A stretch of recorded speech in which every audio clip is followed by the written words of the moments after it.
I want to talk about depression. A lot of people struggle with depression. And I never realized that I did struggle with depression because I always thought that my issues were eating issues. Because whenever I would feel in the least bit uncomfortable, whatever I would do is I would just gravitate to food. I would find something to eat and it would instantly make me feel better, which was the cause of my weight issues for so many years. And um, lately, what I've been doing instead of that is feeling my feelings. And oh my God, there's nothing more uncomfortable than feeling your feelings when you're depressed.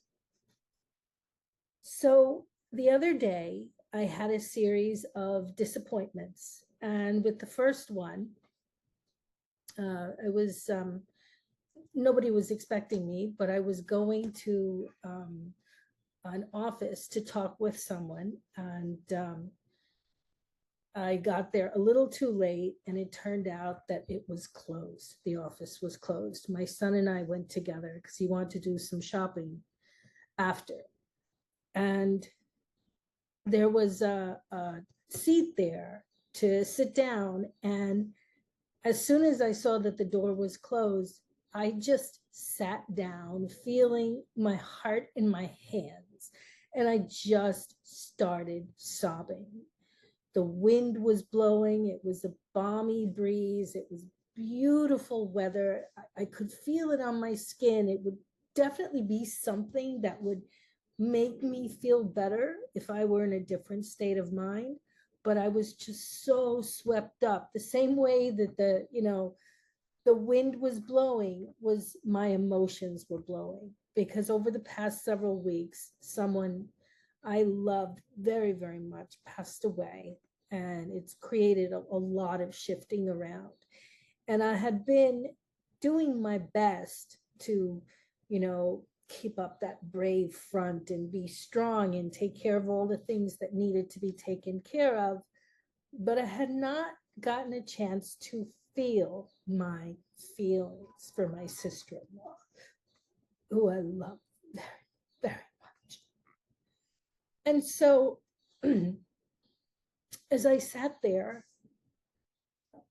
I felt this enormous weight pressing down on me. And it was those feelings that I had been trying to avoid. And it was this incredible sadness that I felt missing Lourdes. And then my son and I felt a little bit better. We walked a couple blocks to Marshall's. And as I sat there, I realized that my husband Angel, my late husband Angel, and I, we used to always go shopping. And so I felt swept up in a tremendous wave of sadness. And I was crying, sitting like in a corner and crying. And afterwards, my son saw me and he said, "Hey, mom, how about if we, go to the park? Maybe you'll feel better." And there's a park that's not too far from me that I love so much. And I stood there and I waited at the bus stop with him. And again, I was sobbing. And I don't usually do this, but I have been so swept up in my emotions, particularly sadness and fear.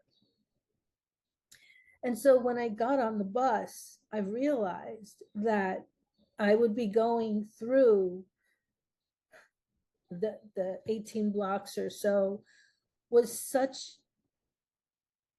how places have such strong memories for you.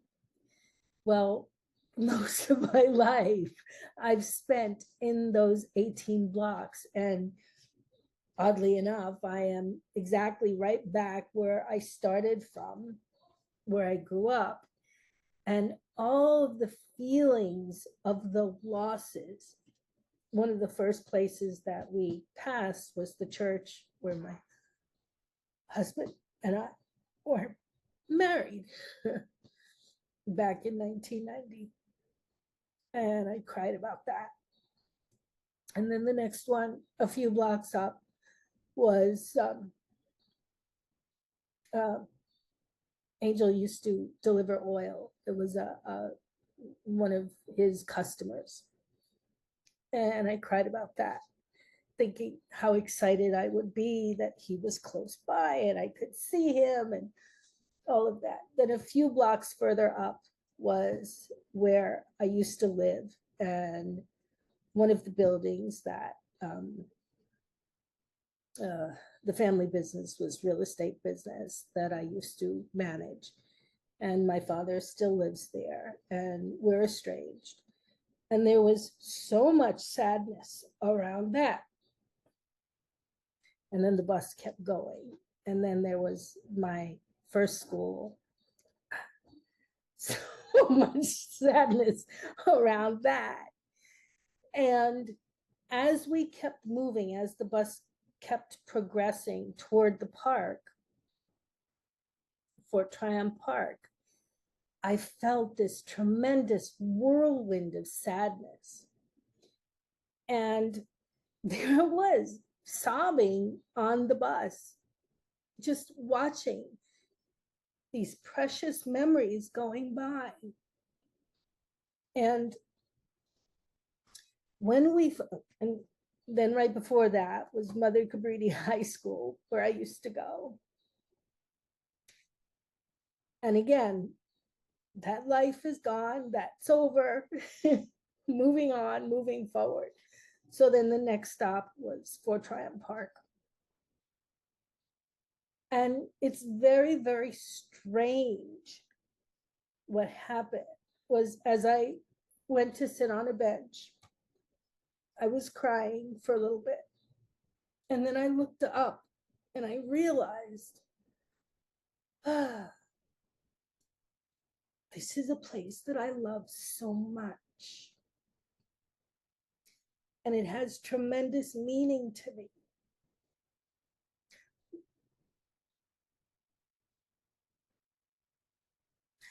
Not just meaning in terms of my old life before I moved out of New York City with my late husband and our two kids, but also going forward, because that's one of the places where I've chosen to take groups of women on walks, women who struggle with depression, who are facing adversity, who are looking at starting a new chapter, just like me, looking for the opportunity to have a community to share and to grow together. And so I sat on the bench and I looked up at the trees and I looked up at the people and the circle where my dad used to teach me how to drive in his tremendous station wagon at the time. Um, and I realized that my past, although it is past, it lives inside of me.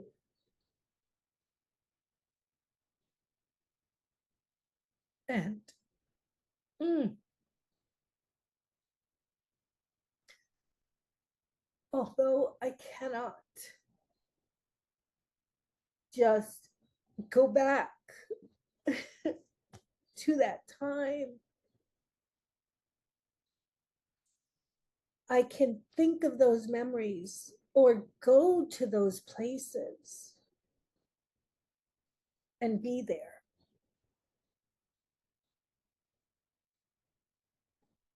Now, this particular time was made so much more poignant by the loss of my sister-in-law, and preceding that, my mother-in-law.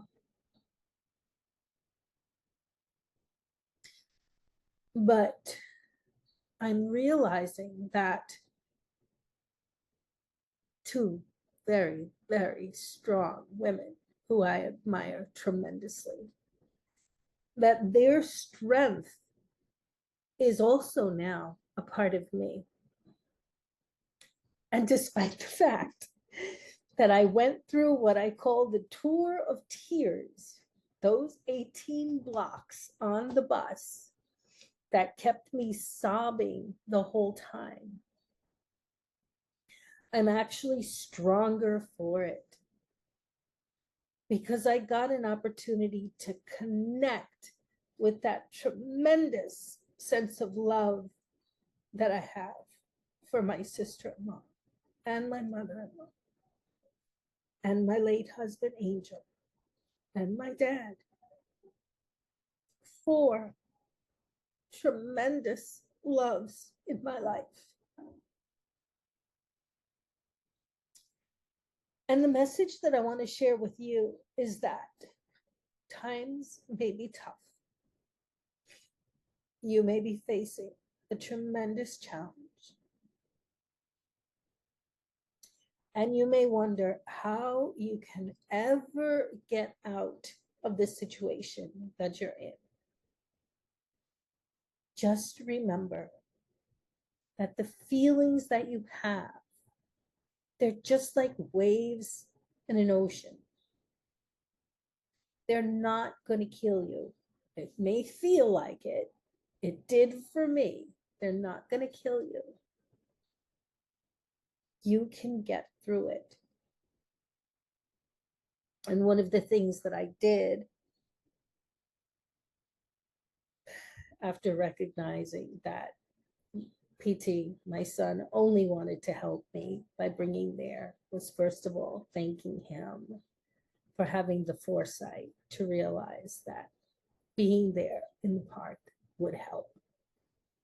He didn't realize how much it would hurt before it helped, but that's okay. And then I reached out to share with several of my friends. The sense of not feeling alone, the sense of connecting with someone who understands you, that's really important.